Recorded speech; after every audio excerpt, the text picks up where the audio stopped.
TitleMatchNetwork.com. And when I guess Hall, Nash, and Sean Waltman came in, did things change at all as far as like the dressing room, and was there a lot of political struggles going on with Hogan and? Once again, those were big league players at the time, and I was just. They came to me and said, "You want to be an NWO?" And I was like, "Yes, please." You know. Right. So I still at that stage was not in a position to, know the knowledge of the business of what they were doing. I was just trying to do the right thing, Right. and not trying to do it. It just, I'm a good person, and so I didn't put myself in that. I just know that, way before Sean and Scott Hall, this business is about bookers that, WCW is. They're about bookers that were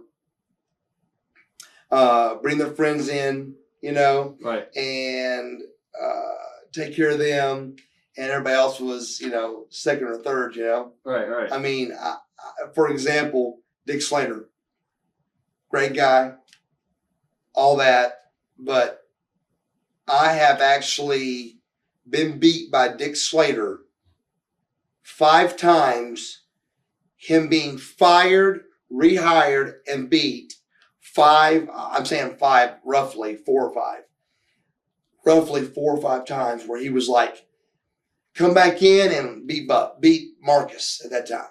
And then, do a little run and it didn't work, he get fired. Come back in and beat me again. So it's all about clicks, in this business. But WWF's a little better about that as far as the clicks go. And WCW was much worse because Ted had all this money. And how to describe that is Ted Turner was like our father. And when your father buys you a new car, you take care of that car. Okay? But when you buy your own car, you realize you really didn't take care of that car the way you thought you did. Right. And that's how it is with WCW. It was like Ted was forking this money out, and he knew nothing about wrestling, but he loved it. Right. And was giving it to people that were running it. And if Ted knew about wrestling like Vince does, we would have been still in business. Exactly. Equal to them and still in business, Was there any heat between the WCW vets and the new guys when they came in? Like some of the guys with the new blood, as far as like Kevin and guys who've already been in the company like Ric Flair, per se? Ask that question again. As far as like the guys who've been in WCW for a long time, was there any heat between guys that were there for a while and the new guys coming in that Bischoff was bringing over? The heat was NWO were supposed to be heels. Right. And all of a sudden we were babyfaces. Right. They loved us. So all the WCW guys were like, you got to be kidding, So the heat was much bigger than just a few names. It was just something that happened. I mean, NWO, we put it out there and it worked.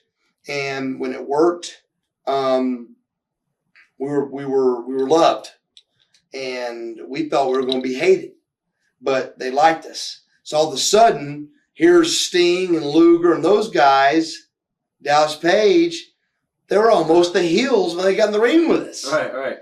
So that's where the turmoil kind of came from a little bit, What were your thoughts when the idea came up to turn you heel, and whose idea was it to turn you heel? Gosh, man, I don't even remember that totally. It was just, I've had so many changes and so many bosses. I mean,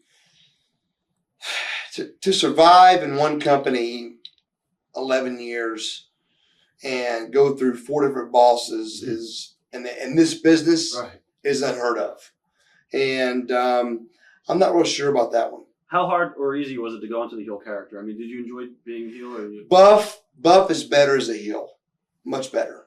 And once again, let me say Buff as the third party, because I know the difference of, this is Marcus. and Buff he's the guy that wrestles. Right. You know, a lot of guys get that confused, and they believe their character and things like that. I don't, never have. Buff is just an exaggerated character of Marcus, like the John Wayne thing, you know, and that's basically what that's about, you know. TitleMatchNetwork.com